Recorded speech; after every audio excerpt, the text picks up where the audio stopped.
Chacun,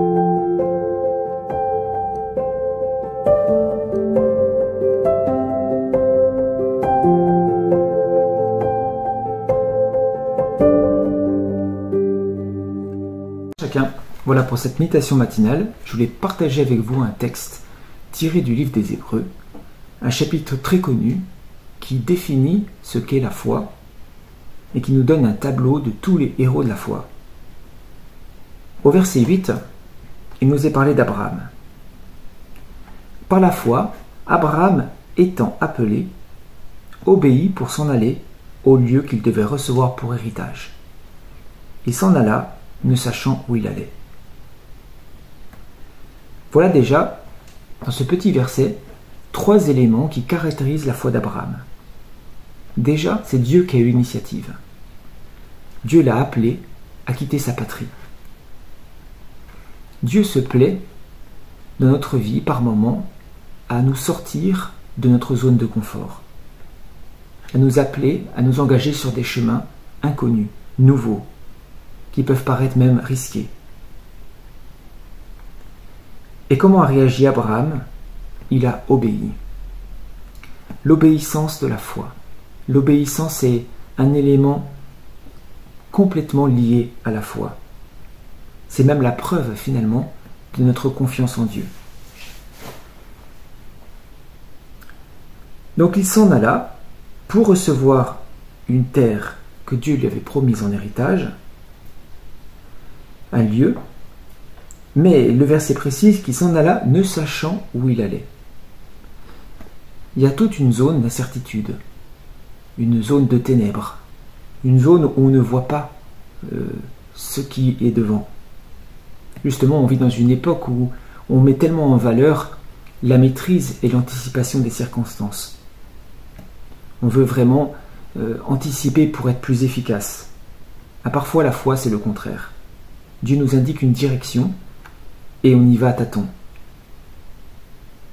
Ensuite, au verset 9, je continue la lecture. Par la foi, il demeura dans la terre de la promesse comme dans une terre étrangère, demeurant sous des tentes avec Isaac, Jacob, les cohéritiers de la même promesse.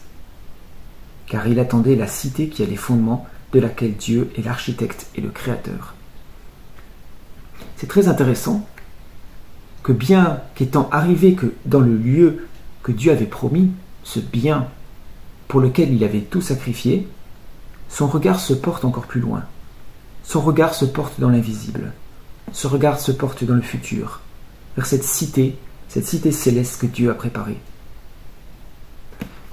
Dieu peut nous donner des choses très bonnes ici-bas. Mais est-ce que notre regard va encore plus loin? J'avance un peu au verset 13. L'auteur des Hébreux parle de tous ceux qui sont morts dans la foi. Il dit « N'ayant pas reçu les choses promises, mais les ayant vues de loin et saluées. » La foi, ce n'est pas nécessairement une réponse ici-bas. Ce n'est pas nécessairement un exaucement de notre vie terrestre. Non, beaucoup sont morts dans la foi, donc en continuant d'être dans cette confiance solide en Dieu, et ils ont vu de loin les choses que Dieu leur avait promises. Ils ont vu au-delà, ayant confessé qu'ils étaient étrangers et forains sur la terre. Sommes-nous étrangers et voyageurs sur la terre? Portons-nous le regard sur ce monde comme étant de passage? Voyons-nous plus loin que notre vie et que les circonstances de notre vie?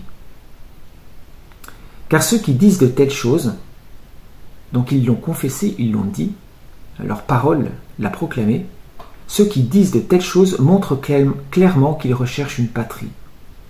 En effet, s'ils se fussent souvenus de celle d'où ils étaient sortis, ils auraient eu le temps pour y retourner. Abraham aurait pu retourner en Ur, de Chaldée.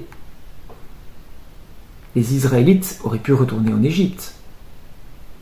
En tout cas, ceux qui avaient la foi ne désiraient pas y retourner, mais regardaient devant. Mais maintenant, ils en désirent une meilleure patrie, c'est-à-dire une céleste. C'est pourquoi Dieu n'a point honte d'eux, savoir d'être appelé leur Dieu, car il leur a préparé une cité. Dieu est fier quand ses enfants voit au-delà de tout ce qu'il peut leur donner sur la terre. Dieu est heureux que notre regard se porte vers les choses qu'il a préparées au-delà de notre vie, vers lui avant tout, mais aussi ce merveilleux royaume qu'il nous réserve. Avons-nous ce regard qui voit loin? Avons-nous ce regard qui voit au-delà de notre mort, au-delà du temps, au-delà de toutes nos circonstances, au-delà de ce que Dieu fait dans notre vie, qu'il nous exauce ou qu'il ne nous exauce pas? Je pense que nous désirons tous que Dieu soit fier de nous et qu'il n'ait pas honte de nous. Voilà, je vous souhaite sur ces mots à tous une excellente semaine. À bientôt.